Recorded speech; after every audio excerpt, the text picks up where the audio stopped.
Entrevistei o Fernandinho Beiramar, entrevistei o Matheus da Costa Melo, atirador do shopping. Entrevistei os irmãos Cravinhos. A história dos...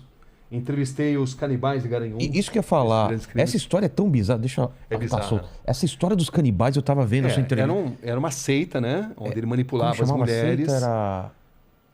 Puxa, você sabe eu esqueci, mas... Eu também não vou lembrar agora. Ele manipulava as mulheres, né?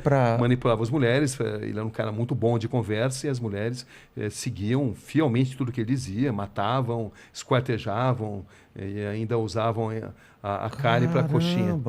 Que absurdo, cara. É um cara muito manipulador, né? Total, eu entrevistei, né? uma história... Também tá no YouTube, quem quiser. Eu vi esses dias, sabendo que você vinha, que eu fui rever essa... Cara, é impressionante. A mulher falando em Deus, aí mostra, né? Tem uns impressos, né? Com a... Pô, eu tava na minha cabeça o nome da seita. É uma seita de adoração ao diabo, né?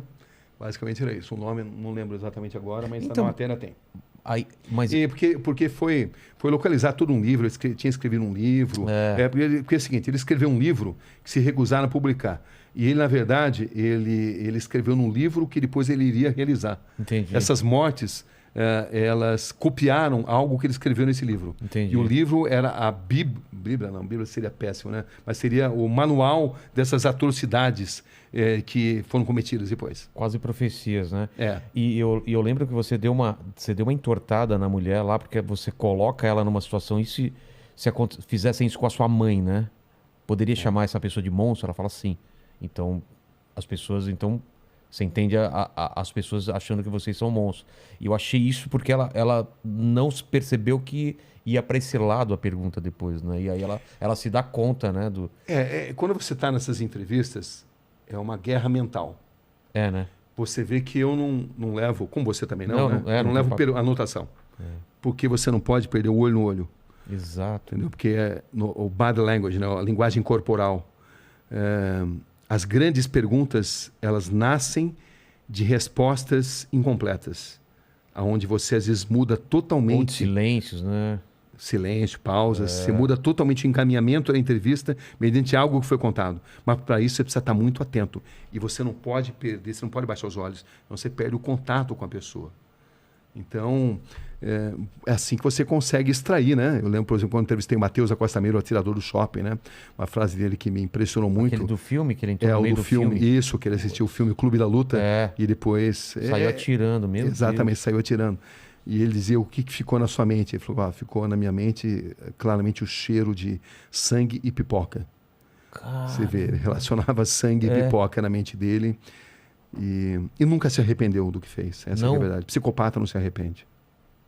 Porque ele pode até falar que se arrepende porque eles são inteligentes, são frios e notam que precisam falar muitas vezes o que as pessoas esperam ouvir. Entendi. Mas psicopatas não têm cura. Caramba.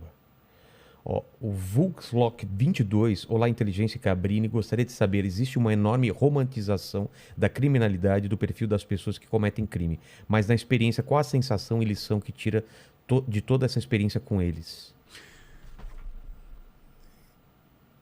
Existe algo a ser aprendido com a mente dessas pessoas. Traumas de infância, ou não. Sempre tem um gatilho ou não? Às vezes sim, às vezes não. Não é exatamente automático. Muitos usam isso como algo para justificar o que fizeram, entendeu? Como um trauma da infância, né? Então você precisa penetrar muito nessa mente, e penetrar na mente de um psicopata é tarefa complicada, mas boa parte deles padece do bichinho, do viriatismo, da vaidade, e é quando você consegue extrair muita coisa. E eles gostam também de submeter a capacidade deles de manipular a sua capacidade de perguntar. Então, eles estão sempre tentando te manipular a perguntar o que eles querem responder. Com certeza, com certeza. É um jogo mental violento, onde você precisa ter o máximo de concentração. Senão você faz exatamente o que eles querem, né? Você faz, senão você não surpreende. E eu costumo usar muitas vezes a tática de repetir determinadas perguntas em situações diferentes para extrair respostas diferentes. Entendi. Por um deslize emocional.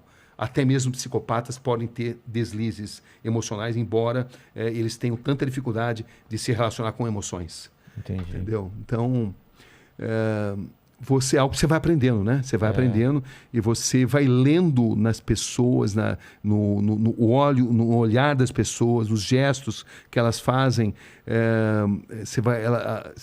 Elas vão emitindo sinais. Às vezes elas estão morrendo de vontade de contar uma determinada verdade, desde que você consiga entender esses códigos. Ou outras vezes não. Como se outras fosse um vezes... prêmio que você precisa merecer, Exatamente. merecer intelectualmente para ela te revelar aquilo, né? Por isso que eu acredito muito em perguntas curtas e grossas, perguntas grandes e mais, dão chance para a pessoa pensar no que vai responder. Entendi. Enquanto você está falando na sua pergunta, Ela já está... vou falar isso, né? Entendi. Entendeu? Não. Então, a pergunta curta e grossa, muitas vezes, de sopetão, é uma grande arma. Mas também a maneira de entrevistar o Rogério não é a maneira de entrevistar o Mandíbula. Não. As pessoas têm personalidades diferentes. Às vezes você precisa ser mais suave, às vezes você precisa ser mais incisivo. Isso muda. Como decidir? Experiência.